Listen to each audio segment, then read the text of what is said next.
Welcome to the latest, the newest, and the only episode so far of the new venture, the podcast that wouldn't die. There you go. This is your host, Kevin. With me, as always, is Aaron. Hello. Now, you may remember us from our previous venture, the B Movie Club. How could you forget? It is returned from the grave in a new form. So you can still go back and watch those videos if you are so inclined. We are trying a brand new medium, and I hope you will enjoy it. We're going to talk about bizarre, interesting, terrifying films of the past and today. So get ready. Get a bag of popcorn or whatever you need to do. So, or put in your headphones and go do your laundry. I don't care. That is kind of the attitude I think about podcast versus video. Is podcasting, you can be listening to it while you're driving to work, while you're exercising, I don't know, while you're in a coma, whatever you want to do. Okay? I'm pretty sure that's why our old venture was a failure, because they were compelled to watch, but nobody really has 40 minutes out of the day to listen to us riff. But in podcast form, maybe. we're crossing our fingers on that, so we shall see. Now, the first film we're going to talk about is the classic, The Babadook. Now, do you pronounce it Babadook or Babadook? How do you pronounce it? Give me what's the lowdown? I think it's Babadook.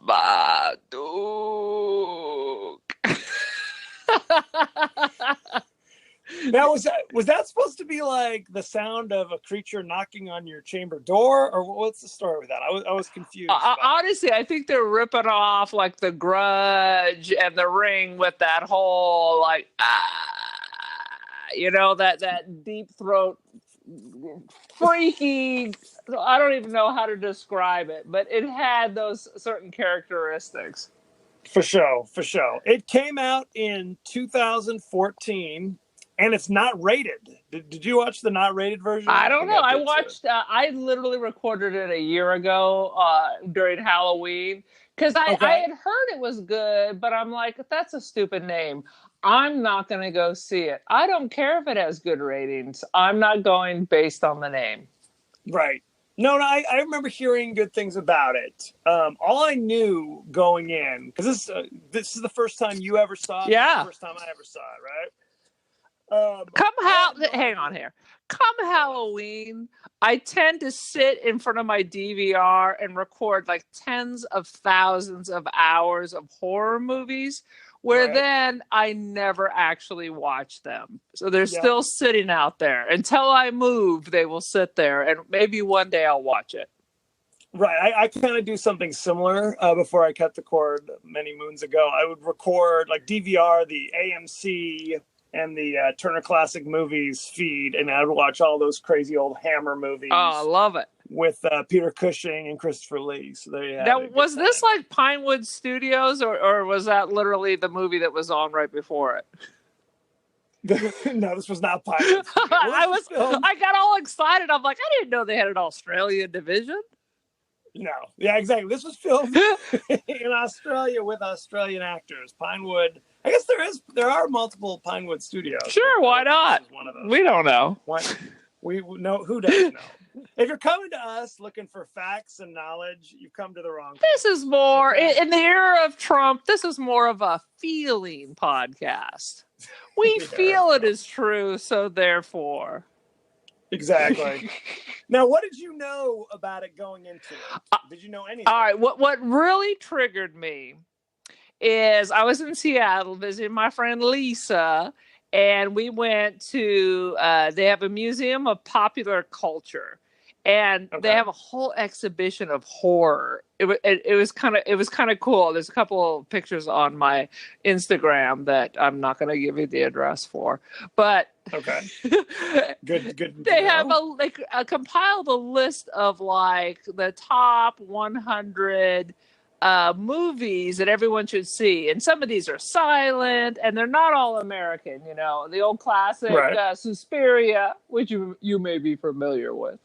Dario A little Argento. Dario Argento. So there was like Australian, there's British from like Spain, and this was on that list, and that triggered the memory that it's sitting there rotting on my DVR. So when the time came to do this podcast, I'm like, Kevin, let's start with that biz. Well, I'd heard good things about it, like we'd said. I knew it had something to do with like a book and like an evil character in the book. Was all I knew about. Right. And I knew even less. I just remember hearing that Babadook, and I was like, So I had to go on Amazon Prime, and I paid I think $3.99 for it in HD. oh. So that's it. Nothing but the best. That's right. None of you. that standard definition. None of that standard. I can't do it. No can do. And so I fired it up, sent the kids to bed. It was dark in the room. Oh yeah, your children would have been like the crazy kid in this if you'd let them watch this. You would not be able to pry those kids out of your bed until college. Yeah, don't let your kids watch this. Do not, under any circumstances. Now, we're gonna kind of hold off on the spoilers. Eventually, we are gonna spoil it. So if you haven't seen it, I don't know, pause this or something, or don't allow yourself to be spoiled. Okay. Yeah. Spare the rod. We'll give you a trigger warning when we're about ready to give you the ending of the movie. So it starts out, what was it? The woman was in a car accident, right? On her way to deliver her child. Oh my God. Some of the cinematography in it is crazy because it is so bizarre because you don't really know it's a car accident because you just see a light in her face and it's like a dream-like thing where she's floating. And then the back of my mind, I was like, oh, I think she's flipping around in a car accident. Right. There are some amazing shots that I have never seen before. I mean, this is a really good movie. This is not a schlocky movie. No, not at all. Although I believe this is the first thing that this director named Jennifer Kent, who wrote it and directed. It's the first thing she ever did. So, I mean, it's pretty impressive. It is pretty impressive, I will say. So then it cuts. So she wakes up in her bed, and essentially it's like now she's got this 7-year-old child running around who is unable to sleep at night because there's monsters. Oh, my God. As far as he's concerned. Trigger. If you have a child, oh my God, you can totally relate to this. The bad dreams where you got to go and clear the room. Now, just imagine if your kid was doing this all the time, and then he's in bed every damn night, and he's in bed kicking you in the ribs, flopping arms on you, so now you're not sleeping. Oh. Yeah, it's a nightmare, to say the least. But the other thing I noticed about this crazy kid is that he's like MacGyver or something, right? He goes down into the basement by himself every night. This guy's terrified of being in his room, but the basement's A-okay. Yeah. Because that's the first place Frady cats go is the basement and the attic. The dark basement by himself and constructs weapons. Highly advanced. Like there's a weird like catapult launcher that he can strap to his back. He makes a crazy And remember, crossbow. he's 6. Yes, he's 6. He's very precocious, though, evidently. Oh, he's that boy is something. And he kept, like, touching her face or touching her neck. There's all sorts of crazy stuff. Yeah. Oh, my God. And he's so terribly clingy. Oh, my God. They were, oh. It was rough. Rough. And as the movie progresses, I have to say, you feel bad, but he was so annoying. You're like, if the monster could just get this kid and be done with it, we'd all have a happier time watching this film. Because it was just a lot of, Mommy, kicking the seat. He's the weird little kid who just wants to talk about killing monsters and going into graphic details how he wants to smash their heads in. And so people are literally like pulling their child away. No one wants to be around this creepy kid. And frankly, we can't blame him too much, frankly. Well, as it turns out, that's in the spoiler section. That's a big trope. But okay, so as the movie's going on, he's seeing things that aren't there. right? The weirdest thing, though, is he's like, Mommy, read me a story. And he pulls out this red book on the shelf that's titled Mr. Babadook. Babadook. The mom, I swear to God, reads this terrifying tale.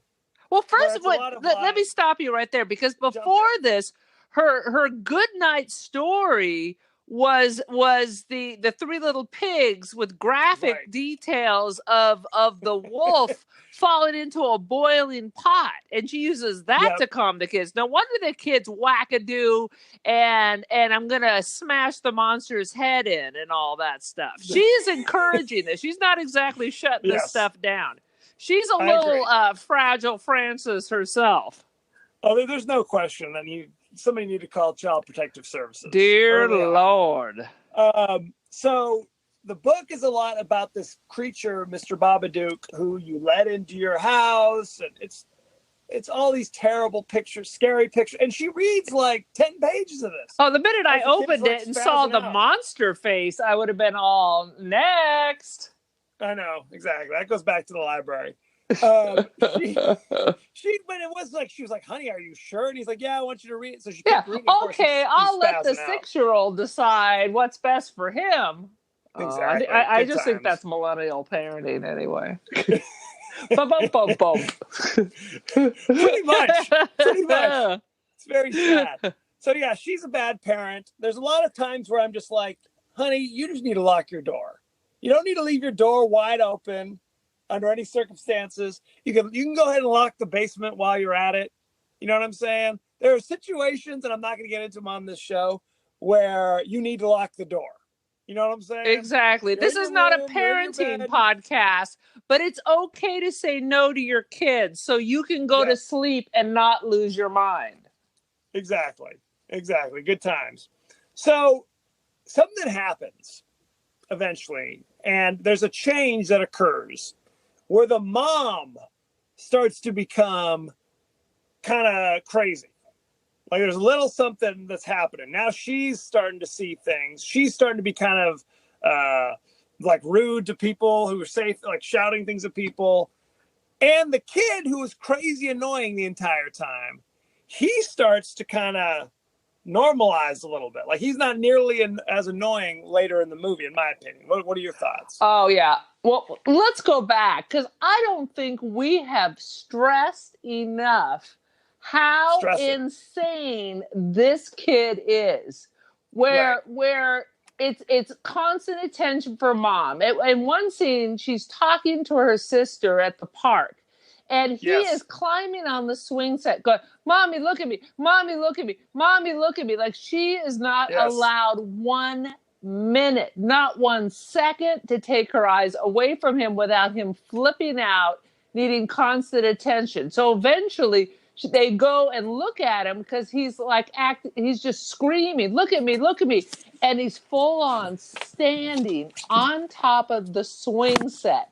Quick cut to now he's in the back of the car because mom's driving him home, screaming, kicking the back of the seat while she's driving. I mean, you and I would be like, we're on our way to the hospital, baby's getting checked into the mental thing. I don't know what services that they have in Australia, but at that point, that little baby needed to be checked in. Oh, yeah, he'd be going to the hospital, then straight to the orphanage. And then mom's going to go into a spa day that turns into a spa month. Exactly. I mean, that's basically what it comes down to. I mean, like her own sister, who she's meeting at the park, is like, yeah, I don't think we're going to be having the birthday parties anymore. You know? Oh, yeah. We're not hanging out. We don't come to your house anymore because you're so depressing and blah, blah, blah. Yeah, I hate your child, and I know you hate him too. How about that from your sister? And clearly, this is this only woman's friend besides the poor old woman who lives next door. She has no friends. She works with dementia patients in some kind of convalescent. Her life is miserable. And if you look at the sets inside the house, everything is dark, like a blue on blue on blue. It's like the walls are a light blue, the trim's a different blue. It's all this just It reminded me of like you remember how The Ring was like shot with like a blue filter, so everything Right, of is course. just dark and heavy. I was getting depressed. I was starting to hear things in the attic after a while. Well, what's interesting? So the doctor, she goes to the doctor and is eventually, and she's like, "This kid needs psychiatric treatment." We're like, "Bravo, bravo, finally!" And the doctor's like, "Well, it's going to be a couple weeks before we can get you in to see the psychiatrist." She's like, "Well, give me some drugs. Give me something that I can drug this Yeah, kid I need to so he knock can go to this kid sleep." out so I can get some sleep. Oh, Exactly. and So because then he's been kicked out of school. We forgot that he's been kicked out of yeah, school for bringing, what was that? a homemade crossbow. A homemade crossbow to school. Yeah. Yes, there's And a we lot of that find good stuff. out that he has been doing this crazy crap forever. And they now wanted to get him a one-on-one to follow him everywhere at school. And mom's like, no, not for my child.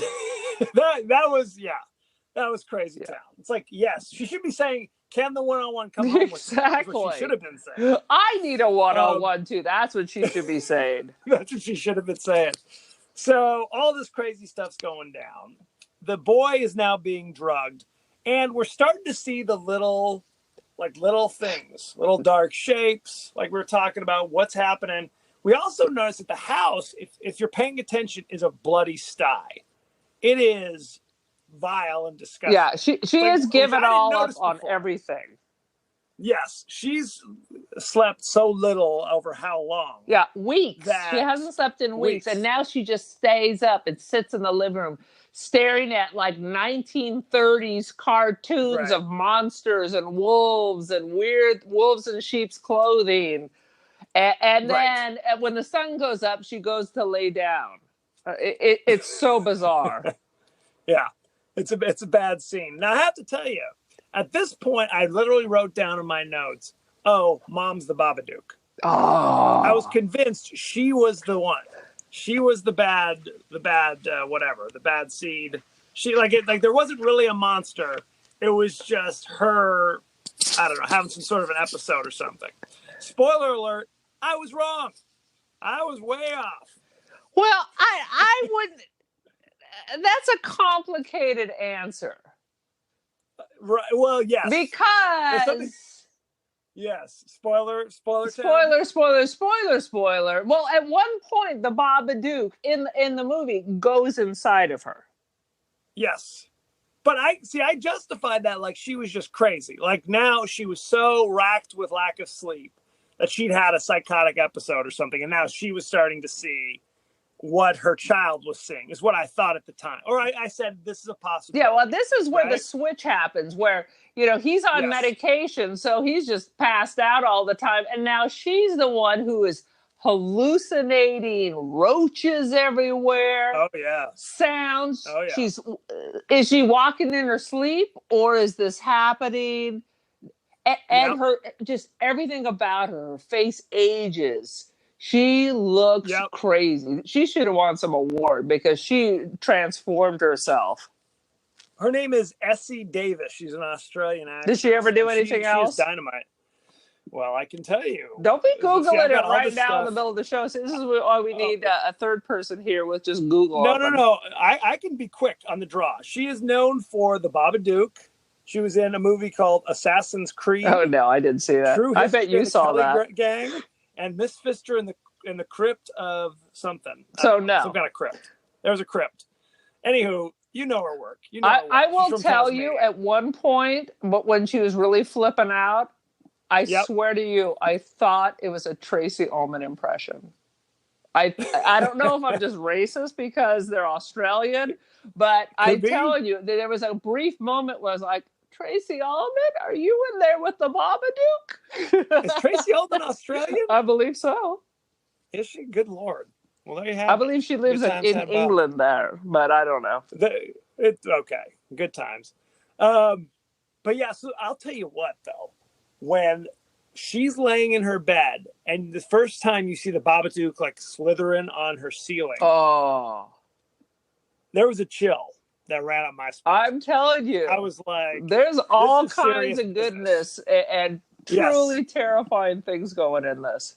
It is. It is much. It's kind. It is definitely like a mood movie where it's like the lighting and the music kind of sets a tone, so that when you actually do start to see the Babadook, whatever it is, when you start to see Babadook. it, right, that freaked me out too. So she tears up the book one night, right? She's like, I've had enough of this And book. This I is gotta crazy. figure this out. I don't know why I didn't think about it. The just the illustrations of this book are amazing. The Oh graphics in yeah. this book are amazing. Oh, I have to tell you this. Here's why I thought she was the Babadook, because of the children's book, right? Right? There's a scene where she goes to her niece Ruby's birthday party, Oh, did you and want they to punch talk to her. Ruby in the face? Apparently, there's something Oh yeah, really annoying with the kids in this family. yeah. Oh, no question, no question. But there's kind of a throwaway line. You're like, oh, you used to be a writer, didn't you? You used to write children's books. There's kind of a throwaway children's book Right. line. So I was like, case Case closed. closed. Well, when she Yeah, goes to the case police reopened. I just ran department away because out. she thinks she's being stalked, Yes. and she talks about a book, and they look at her hands, and her hands are all black and gray. Yep. I mean, could Oh be yeah. from the fire. I don't know. Could. That's what I'm saying. I'm like, maybe there was something, but again, the movie spoiler did not reveal that. But so yeah, basically gets possessed by the Babadook, and now she's like essentially like Jack Nicholson in The Shining or James Brolin in Oh yeah, Amityville Horror. Like the evil's she's in her got the now, and now Claire-Danes she's going to try to eyes kill her rocking child. around in her skull for sure. Oh yeah, she's out to get this. So and that I was also kind of like, so is she giving her son medicine or is it like rat Oh, poison? oh, What's happening? I Because the wrote kids are this like, down. oh, I'm my sorry, I have to tummy keep hurts, interrupting mommy. you. I don't know. Jump in, Uh, please. the best part is like CPS is there investigating because her child is not That was great. even enrolled in school for For 2 weeks. 2 weeks. Yeah, only that in Australia. Um, so the first thing the kid says, he's all groggy. He gets up. I'm so tired from the drugs my mommy gives me. They're all. They're like, what the? And of course, they look in the kitchen, and her kitchen's a total like piles of dirty dishes, Food just all over crud the everywhere. table because she's emptied out the Yes, refrigerator. I mean, she looks crazy. she She's looks been wearing the crazy, same and that's outfit for 2 weeks. yes. It was very much like when they first walk in and they're like, "What's going on here?" My initial reaction is like, "It's okay, she'll explain. It's all a big misunderstanding." But as they're there, I'm kind of like, "Well, wait a minute. Maybe they do Yeah, need to be yeah. there to find out what's going on." Because it's true. It's like at that point you become, at least I became aware of how they're living in just total, Squalor. it's just squalor. It's vile. And like later in the thing, the kid's waking up, mommy, go, mommy, mommy, I'm hungry. There's no food in the cupboard. There's no food in the fridge. Because evidently mom sleeps all day. And then when she's up, she's like, I got to get a butcher knife and threaten me with There was. it I'm kind not of going to thing. go into details. There was a couple of scenes where you're like, "What?" Yep. Oh, yeah. Oh Good yeah, times. and is it a Good times. dream? Is it a hallucination? Is it real? Yeah, there's a lot of that. Because you don't know. Because it's like, could it be like sleep deprived hallucinations? Is there really a Babadook? Yeah, What is the heck's she going on? dreaming this? What's reality? Right. And it's kind of like, what was the inciting incident? Like, why now? Is what I kept wondering. What this has been going on for 7 years, or her husband died in the accident 7 years ago, and she's been sad and depressed. Yeah. Um, What was the and this trigger? kid's been annoying. Yeah, Right? Why is suddenly the Babadook knocking on the door the now? Is kid kind of my has been question. afraid of monsters since before the Babadook. Oh, for sure. So the Yeah. Babadook always been there, and the book just put a face to it, or what? We don't know. We don't know. Now, in retrospect, could it be the Babadook is like her depression? Like it's a symbol of her depression that she wasn't dealing with? Because there was like a lot of like if you deny me, I only get stronger. That's You know true, what I but mean? that never occurred to me while I was watching the movie. Because it's creepy. You're thinking No, about when you're that kind of presented stuff. with a monster, you think of monsters. You don't Yes. think of Sesame Street. You know, when you're presented with a That monster, you take it at face yes. value. You take it at face value. That is very much true. Now, it could be like maybe that's the underlying theme of the movie. I don't know. Or it could be like it's all crazy town, because big time spoiler alert. There's a point in the movie where it's like, "Oh no, this isn't something in somebody's mind. This is the This is the real real deal." deal, Right? right? This is the real deal. And at one point, she snaps out of it, right? The little boy like touches her face, "Mommy," as she's about to Yeah, strangle there her. are moments when he's And able to break through, because what we're skipping yes, over is at one point it appears that the Babadook has gotten inside of her. There, in the book, there's this yes, prediction about what she's going to do next, yes, and it yes. She's looking at the pages. It's like, here's mommy strangling the dog. Here's mommy strangling the little boy. here's mommy And killing well, herself. yes. So there's all these like horrible, scary, like child drawing predictions in the book, and one by one, it looks like this is Yeah, going to go down. But yeah, he gets through to her, and then she kind of leans over and pukes out all motor this oil, I black guess. motor oil. Like if you Right. haven't changed And your at that oil in point, 2 years, exactly. At that point, I'm like, okay, so maybe this isn't a right? hallucination, right? Maybe this is Maybe the real not. deal at this stage of the game. Maybe not. So they're like, I guess we're gonna go next door to the kindly old woman and stay with her tonight, so we can get out of this house.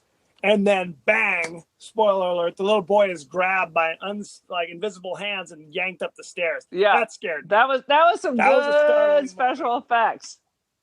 Oh yeah, good times. So she chases the little boy up, and she's trying to, a dark figure in the corner is like trying to pull the boy away, kind of thing. And she threatens to kill the Babadook. If you touch my boy, I will beep kill you. There was no beep, if I Which recall. there was no beep. Which her threat seemed to work. I kept thinking to myself, and how are you going to do that? I know. I was like, It's like, okay, so if you deny it, if it makes it stronger, so if you face it head on, does that take away its power? Because isn't there a could movie be. somewhere about that where it feeds on your fear, and if you laugh at it, it goes away or something? I think it was Harry Potter, right? Maybe that's too bad. The Boggart. That's too bad. So she says that, and the creature slinks off into the garage, or the Right. basement, right? The cellar. She closes the door, and then it's cut to however many months later. They're celebrating the little boy's birthday. Spoiler alert. And you think everything's cool. Okay, so they've vanquished the creature. All right, wait a second. Jump in. Are you going to tell people to turn off if they don't want to hear the ending? No, because if you just say spoiler alert, but you don't give them any time to hit stop. That's you got to be. I said early on, ladies and gentlemen, if you're oh, is this just a spoiler podcast, or is it like some of these things, like my Game of Thrones podcast, where the last 20 minutes is all stuff from the books?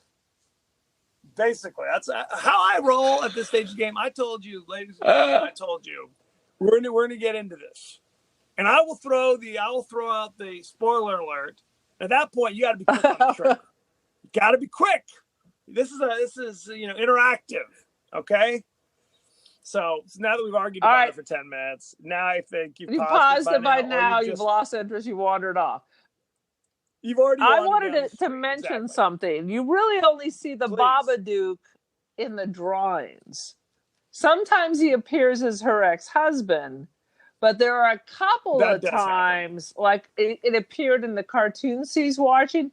He looks like that old silent film, like Count Orloff or Nosferatu, with those long, straight arms, the long fingernails. The Babadook was actually modeled after a silent film called London at I think Twilight. That's Count Orloff. And no, it's Lon Chaney Sr. It's like a murder mystery where he plays this character who looks just like the Babadook. If you look it up, he's got like the weird top hat, wears a big black trench coat, has a spooky face. So, spoiler alert. Okay, wait a second. Okay, so please. After she yells at him, because we have to stop saying spoiler alert because we've already told you the whole thing. We'll just put that in the title. All spoiler, all the time. All spoiler episode. She goes down and pets it. Do you remember seeing what it looked like when she went to pet it? They don't really. They honestly, that was she was like going to touch. Was that a hat? I thought it was like a dog head or something. No, just thing. It was the top hat. That was. It was literally kids like, "Mommy, no, don't touch it." Of course, if you got a monster and you made it die, you don't go touch it. That's how everybody dies. They always put the knife down. Look, in Time Bandits, the little boy says, "Mom, Dad, don't touch it. It's evil." And of course, they listen, and that's the end of them. If your little child says, "Don't touch it," don't touch it. No can do. Quite frankly, if anyone tells you not to touch something after a traumatic event, you might want to listen to that. If somebody says don't touch that, I think I'm just going to listen under any circumstances. So she's in the garden now, and it looks like she's gardening or something, but she's got a big bucket full of worms, like earthworms and things like that. And she goes and takes it down into the cellar, which now has like 15 locks on the door. And she's kind of assaulted by an unseen force, but then I don't know, what does she do? She kind of soothes it. It's okay. It's okay. Right. She says, "Hey, big guy, sun's going down," and the critter kind of releases her, and then she puts down the bowl of worms, and again, unseen force pulls the bowl into like the shadowy corner. So evidently now they just have a new. It's a pet. Guest. It's now pet / lover. I don't know. Does it still look like her Italian, Australian dead husband? I don't know. What is right? It took earlier in the movie took the shape of her dead husband saying, "We can be together. Just bring me the boy. Bring me the boy." So I have to say, a little disappointed with the ending. Is that crazy? I was disappointed with the ending until I Googled it, which normally I'm totally against this kind of when I go to an art gallery, I don't read the nonsense next to the picture unless the picture is compelling. The art should stand by itself and the information should add to it. Same with not Get Out. What was the movie after Get Out? Us. So my friend went after we watched it because we were a little disappointed. And there was all this hidden information. Well, it's so hidden, nobody knows what the hell it is unless you Google it. But for some reason, in this case, the information I found on the internet did not bother me. It added to it, and you touched on to it because the monster is her depression. That's what's so fascinating. So it's like she's confronted it, and now she's able to manage it and live with it. And like she told the kid after she went to give it its bowl of worms, some days it's better than other days. Right. So it's pretty freaking deep. I mean, okay, if you add that level of kind of, symbolism, then that's kind of an interesting way to do it. But if I truly, in all honesty, if I come and see a horror movie, I don't know, it seemed to me to be a little bizarre and strange. You know what I mean? It seemed like a weird kind of like, we don't know what to do with this bad boy, so we can't defeat it. So it's just going to live in your basement now. Hope that's cool. Yeah, I was trying to figure out because she was like, "What do you want?" I'm like, "Does it want a mommy All it wanted was a bowl of worms. I mean, is that all it took? And Could have then brought I'm the bowl like, of what worms a long time happens ago. if they want to move? Do they have to take it with them? Well, they were acting. That was what I was saying. They're like, we need to get out of this house. I was like, isn't it the creature just going to follow you? It's attacking you in your car. You know what I'm Yes, saying? that's the And then, thing. It's with them wherever they go. and I also was very much at one point. I'm like, is this going to be like, Who Shot Jr., where the whole season's a dream or something? I thought the movie was going to be like she's going to wake up in the hospital and it's like her husband was just killed in the car accident or something. I thought it was going to be some bizarre ending like that. My mind goes all sorts of weird. Oh, because there was that freaking movie with John Cusack back when he used to make movies, where you find out the whole thing takes place in a crazy man's brain. I was Right. so rageful. I wanted to burn down the theater. It's like the final episode of St. Elsewhere, where it's all just the mind of a child. So, anywho, we gotta just have a podcast on good shows that had shitty endings. pretty much. I have to say, after watching this movie, I'm like, there were a lot of good chills in this. This is good. Not too bad. I mean, I'm a grown man. I can take it. I'll tell you what, I was tossing and turning that night. I was looking up at the ceiling and I was seeing Babadooks everywhere I looked. I will tell you, I live with my son and he is gone for a week. I had just called the police out because there's a hobo encampment out behind my house. And now I've decided to put this movie on at 9:00 at night. While I'm fully agitated and I have to go back to work the next day. I was like, oh, this is bad. This is a bad choice. but it's like when I used to read Stephen King books in high school. But I couldn't turn it off. No. I mean, I could have hit pause, watch it the next day. No. Can't do. You're pot committed at that point. I'm committed. I had to go and watch TV, some comedy show. I think I had to watch Jim Gaffigan for like 2 hours after that just to settle myself back down. For reals. I mean, well, here's the thing. It's, you and I both saw on Twitter, Stephen King talks about Babadook as being one of his favorite movies. And William Friedkin, the director of The Exorcist, said the Babadook is the most terrifying movie he's ever seen. I will tell you, there are some just genuinely frightening things. Absolutely. When she's trying to get into that kid's room and she's hanging on that door frame a gorilla. It's like a monkey, how you see them hanging and they got their feet curled up and they're banging at the door. She's trying to get in and get that kid. I was like, oh, this is going to a whole... rough sledding. Oh. It was what? It was rough sledding, I'll tell you what. I'm telling you. And that little kid, I mean, he is quite the good actor. I mean, I literally wanted to kill him. I would have to kill him if he was my child. But no question. But dear God, man, he was bringing his game. I mean, clearly he wasn't 6. He was probably 8 or something. Well, they said that there were like 9-year-old kids who auditioned. And they couldn't use them because they were just a little too aware. Right. It's like they needed somebody a little bit younger to bring that kind of innocence. Now, they also said that the kid actually wasn't on stage with a lot of the scarier things. I'm sure. Like it was a lot of the woman acting to a person on their knees or something like that. Right. So, but he was good because by the end, early, you would have been happy if the Babadook had gotten him earlier in the film. If that's what it took for a good night's sleep, pretty much. Mr. Babadook, let me show you where the kids' room is. Exactly.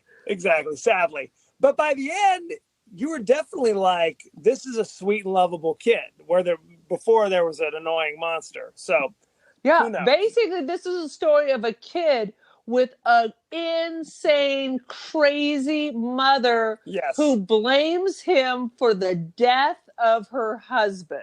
That's correct. And which is why he's hanging on to her, because he feels so rejected. Right. He is terrified he's going to lose her any second. Yep. It's terrifying. It is disturbing and terrifying. I'm telling you. Because I watched it twice, because I didn't take notes. And then tragically, I took notes like I was going to get quizzed for it. I didn't Right. write observations like you. You're I'm looking for new to this trivia? game. Usually I'm just riffing. Yeah. I was lucky that most of the time I don't even remember anyone's name. But just for your information, the child is Samuel and the mother is Amelia. That And is it's correct. Auntie Claire, Auntie who is Claire. her bitchy sister. Oh, yeah, I'm sorry, Kevin. I was told not to swear. This is a family podcast. Keep your I'm better sorry. mouth. Okay. I So any literally took notes like I'm going to be quizzed on that. no Mother has no. a pain in the jaw. Yeah, which Samuel. side though? Which side? Which tooth? That's now come the quizzes. The lightning round. Any last observations or thoughts? Oh yeah, this is my last note at the end when I didn't know what the hell was going on. I just put pet Baba question mark. Oh right. Yeah. Well, she thinks she's defeated it, and it kind of slumps down in front of her, and that's when she tries to reach out and I don't know, touch its hat or something. Don't touch it, mommy. So. I feel like I watched it twice. I feel like now knowing this inside information Mhm. that I need to watch it again. A third time. I Have actually at it. wish I would have Googled it after the first time Yep. so I could have watched it with different eyes, but we Yep. shall see. I will tell you, that was an amazing. I mean, I like schlocky horror movies. As long as you're entertaining, I don't care. I Oh, I don't love them. like gore. No, I don't either. I don't want to. I don't like. I watched the first Saw, but I knew where that was going. I wasn't going to watch anymore. I'm right there with you. I want to be entertained, and I don't want to have to throw up. But that's what it comes down to. I saw what was that horror movie? It was supposed to be in the Japanese forest where everybody was committing suicide. The Suicide Forest. Oh, I don't know. What was that? Okay, let me just tell you, I went opening night with a friend of mine, Yep. and it was nothing but high school kids, and the Yep. movie was so ridiculous that it became like Rocky Horror Picture Show, where people would Mm-hmm. just start bebopping and scatting during the theater. It was like a Scat. running dialogue. It was hysterical. It was Somehow I don't think they were hysterical. bebopping and scatting, but interesting. Interesting. It wasn't. Nobody even cared because it was just so ridiculous Right. and so over the top that people were just busted out. You already paid your money. Might as well get some entertainment. Hey, I mean, we've said this before, and I'll say it again. I'm down for scary. I'm down for unintentional comedy. Give me one of both. Give me both. Give me one or the other. Don't bore me. Don't bore me. Exactly. Don't bore me. So we're going to be doing more horror movies in the future, but I think I'm down for sci-fi. I'm down for pretty much anything we want to do. All right. I think we're gonna. We talked about this before. We're going to try to steer clear from like big blockbuster type things. Oh, and Kevin said I can't do art house films. After the Wings of Desire episode, he told me I'm blocked. Anything that's like I have to study this for, my existential European theater class. Anything by Wim Wenders, anything that's won an award at Cannes, he's putting a block on. No, you just can't do it. Can't do it. Our plan is to try to pump these out maybe once a week. We'll see. Just stay with us. If you have any suggestions, any movies you'd like us to talk about, please send them on in. If you have any questions or comments, you can send them on in as well. You can go to our Facebook page, The Podcast That Wouldn't Die. You can go on to Twitter, which is also The Podcast That Wouldn't Die. I don't think we're on Instagram or Snapchat or anything else. Grindr. We're not on any of those things. Grindr? So please like, share, spread the word, tell two friends and make them tell two friends. And so on, and so on, and so on. Ad infinitum. Exactly. Any last words before we call it quits? Yeah, let me tell you the story. Someone gave me 3 pounds of figs and I didn't think about refrigerating them. So I went to go make fig jam today after a week, and I realized there was a huge puddle of liquid on my floor. Okay. Lesson learned. Don't just leave like 3 pounds of figs in a paper bag in your kitchen. So your kitchen looked like Amelia's kitchen in the Babadook. See, I bring it all back together. Child Protective Services is coming to take my 24-year-old child. Good times had by all. So thank you for joining us. Ciao, arrivederci. Send in your comments. Off we